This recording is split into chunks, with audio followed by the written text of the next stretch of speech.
അഞ്ചലിൽ അവധിക്കാലത്ത് എന്ന പൂർവ്വ വിദ്യാർത്ഥി കൂട്ടായ്മയുടെ വാർഷികം നടന്നു. SSLC 1981 Anchal government HS west ഗ്രൂപ്പിന്റെ രണ്ടാമത് വാർഷികവും കുടുംബ സംഘവുമാണ് അഞ്ചൽ ഗവൺമെന്റ് LPS വെച്ച് നടന്നത്. തിരുവിതാംകൂർ ദേവസ്വം ബോർഡ് മെമ്പറും മുൻ മന്ത്രിയുമായ അഡ്വക്കേറ്റ് K. രാജു ചടങ്ങ് ഉദ്ഘാടനം ചെയ്തു. Group president M. ഷംസുദ്ദീൻ അധ്യക്ഷത വഹിച്ചു. B. മുരളി സ്വാഗതം ആശംസിച്ചു. Anandabhavan central school chairman advocate G. Surendran മുഖ്യ പ്രഭാഷണം നടത്തി. Ward member P. Ambika, Akhil Radhakrishnan, Jayaraj G, Anilkumar K, Mohandas, Saju KC, Shashankan K, Pushpa, Shirley Prakash, Thomas Koshy, Jagannathan തുടങ്ങിയവർ സംസാരിച്ചു. തുടർന്ന് കലാപരിപാടികളും ആദരവും നടന്നു. ഇങ്ങനെ ഇത്തരം ഒരു വേദി ഉണ്ടാക്കിയതുകൊണ്ട് അന്നത്തെ ഒരേ ബാച്ചിലെ SSLC വിദ്യാർത്ഥികളായിരുന്ന നിങ്ങൾക്ക് വീണ്ടും ഒന്നിച്ചു ചേരാൻ പലരും എനിക്ക് പോകുമ്പോൾ ചിലപ്പോ അതിനുശേഷം തന്നെ ഈ ആദ്യ സംഗമത്തിലോ അല്ലെങ്കിൽ പിന്നീടുള്ള സംഗമങ്ങളിലോ അല്ലെങ്കിൽ ഈ സംഗമത്തിലോ ഒക്കെ ആയിരിക്കും ഒന്നിച്ച് കാണുന്നത്.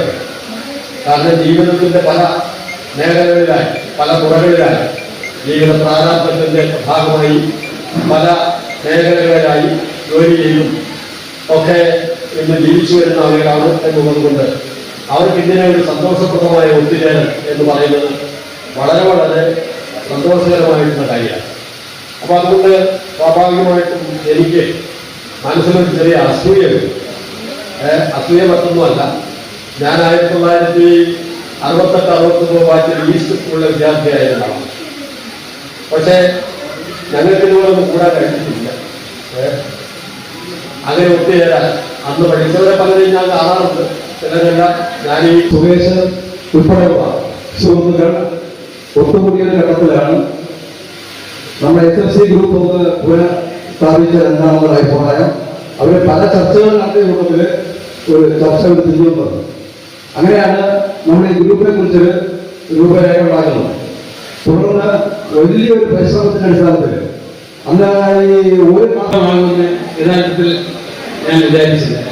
ഇതിന്റെ പ്രവർത്തനങ്ങൾ ഇപ്പോഴും അവരുടെ ആ കൂട്ടായ്മയിലാണ് നടക്കുന്നത്. ഈ കുടുംബ കൂട്ടായ്മ ഇവിടെ സംഘടിപ്പിക്കുന്നതിന് അതേ സൗഹൃദം നിലനിർത്തി പോവാൻ ഇപ്പം മമ്മ പറഞ്ഞതുപോലെ ആയാലും ഞാൻ ഇവരുടെ കൂടെ അല്ലെങ്കിൽ ഓരോരുത്തരെ കാണുമ്പോഴും നമ്മൾ കാര്യങ്ങൾ പറയുന്നതായാലും സംസാരിക്കുന്നതായാലും ആ ഒരു തരത്തിലാണ്.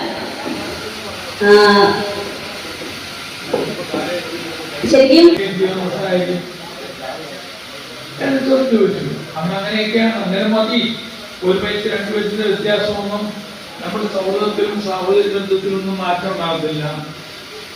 ആ ചോദ്യത്തിന് ഒരു ഉത്തരം പറയാൻ, അത്ഭുതകരമായ ഉത്തരം പറയാൻ ഞാൻ ചടങ്ങ് നിൽക്കുന്നില്ല. ഈ ചടങ്ങ് ആരംഭിക്കുകയാണ്. അവിടെ കൗണ്ടറിൽ 1-2 സുഹൃത്തുക്കൾ ഇരുന്നാൽ മതി. മറ്റുള്ളവരെ കൂടി ഈ സ്റ്റേജിലേക്ക് ക്ഷണിച്ചുകൊണ്ട് പ്രോഗ്രാം ആരംഭിക്കുകയാണ്. ഈ ചടങ്ങിന്റെ അധ്യക്ഷനായി നമ്മുടെ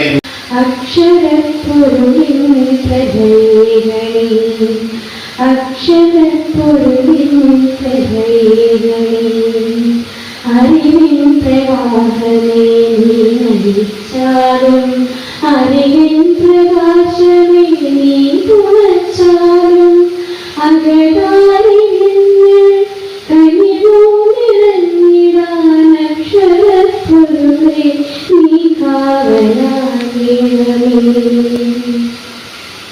ഞാൻ ഇവരുടെ കൂടെ അല്ലെങ്കിൽ ഓരോരുത്തരെ കാണുമ്പോഴും നമ്മൾ കാര്യങ്ങൾ പറയുന്നതായാലും സംസാരിക്കുന്നതായാലും ആ ഒരു തരത്തിലാണ്.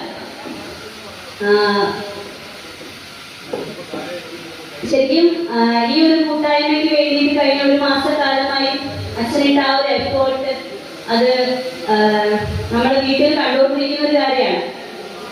പഴയ ഒരു കൂട്ടുകാരെ കണ്ടെത്തുക അല്ലെങ്കിൽ അവരോടൊപ്പം കൂടുക എന്ന് പറയുന്നതൊക്കെ അവർക്ക് ഭയങ്കര ഒരു, ശരിക്കും പറഞ്ഞാൽ ഇന്നത്തെ തലമുറയിലെ ഞങ്ങളെ പോലുള്ള കുട്ടികൾക്ക് അത്രയും ആ ഒരു തീവ്രത ഉണ്ടായിരിക്കുമോ എന്നുള്ള കാര്യത്തിൽ